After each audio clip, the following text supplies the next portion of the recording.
Salam guys, selamat datang ke channel aku. Harap hari ini korang semua sihat walafiat. Walaupun kita berada dalam keadaan susah, harap semua tabah dan semangat menghadapinya. So, hari ini aku ada 3 cerita seram yang aku nak kongsi dengan korang. So, stay tune.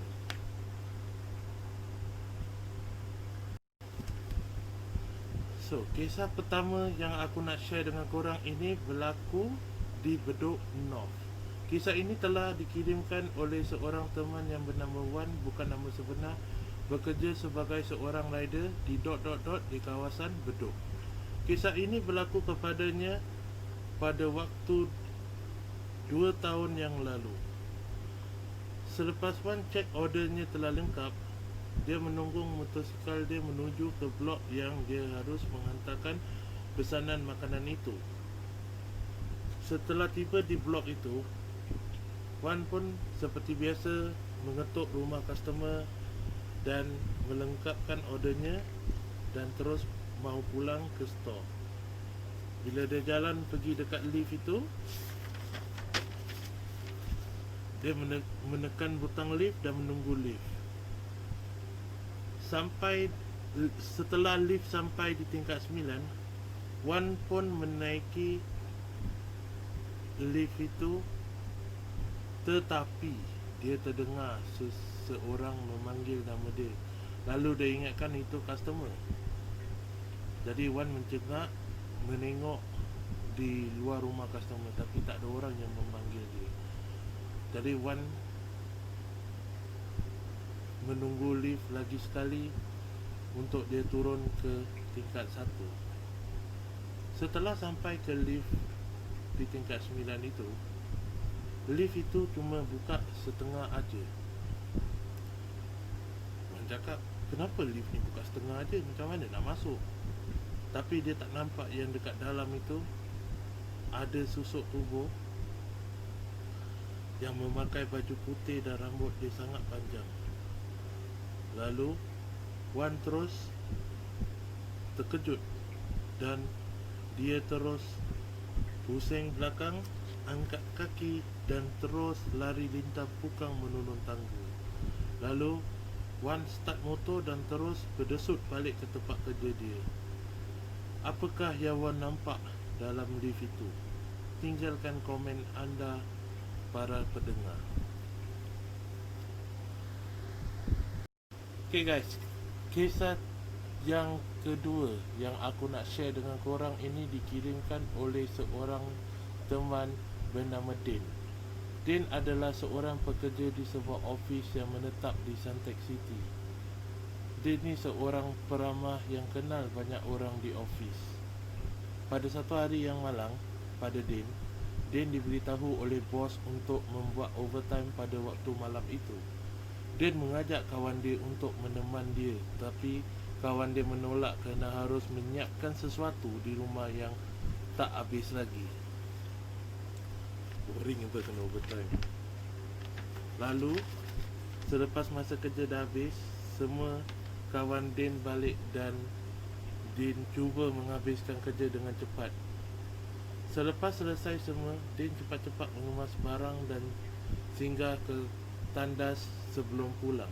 Sedang Din melepaskan hajat kecil dia, dia merasakan seperti ada tangan yang sedang mencuit kaki. Din fikirkan, ni mesti kawan aku lah yang suka buat prank, cakap balik tapi tak balik. Din pun periksa tandas berikut dan mendapati yang tak ada orang kat dalam tandas itu. Dengan tak lenggak-lenggok, Din terus menutup office dan call Grab, terus balik ke rumah. Pada esok hari, Din bertanya pada teman dia, semalam kau yang kacau aku dalam toilet? Lah, kawan dia cakap, kan kau nampak aku dah balik. Kawan Din pun tanya, kenapa semalam? Apa jadi? Din lalu cakap tak ada apa-apa. Mulai hari tu, Din dah berjanji dengan diri dia, no more overtime. Sorry. Apakah yang berlaku pada Din pada malam itu? Jangan lupa tinggalkan komen ya yang berlaku pada date. Tunggu untuk kisah ketiga.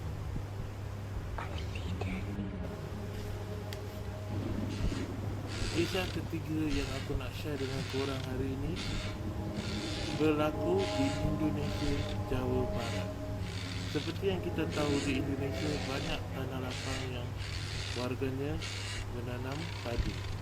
Kisah ini terjadi kepada sepasang suami isteri yang masih sampai hari ini dipanjangkan umurnya oleh Sang Pencipta.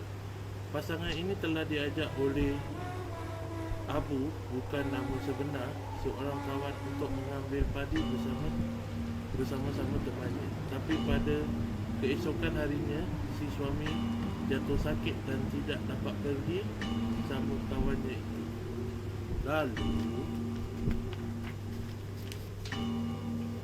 Abu mengajak 3 kawan dia yang lain. Beberapa hari berlalu, suaminya mendapat tahu bahawa kawan-kawan dia yang telah mengikut Abu telah meninggal dunia satu persatu macam berturut, 1 month, 1 bulan, 1 bulan, 1 bulan. Menjadi tanda tanya kepada orang kampung di kawasan itu. Apa yang dah berlaku menjadi tanda tanya dekat kampung berikut. Apakah pendapat para pendengar? Sila tinggalkan komen anda.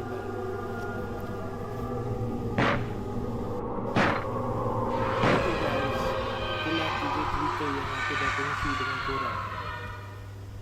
Kalau korang suka dengan cerita-cerita misteri atau seram, aku harap korang kongsi cerita korang dengan aku. Jadi jangan lupa untuk tinggalkan cerita seram dan misteri anda ke bobbysuarezsanchez@gmail.com.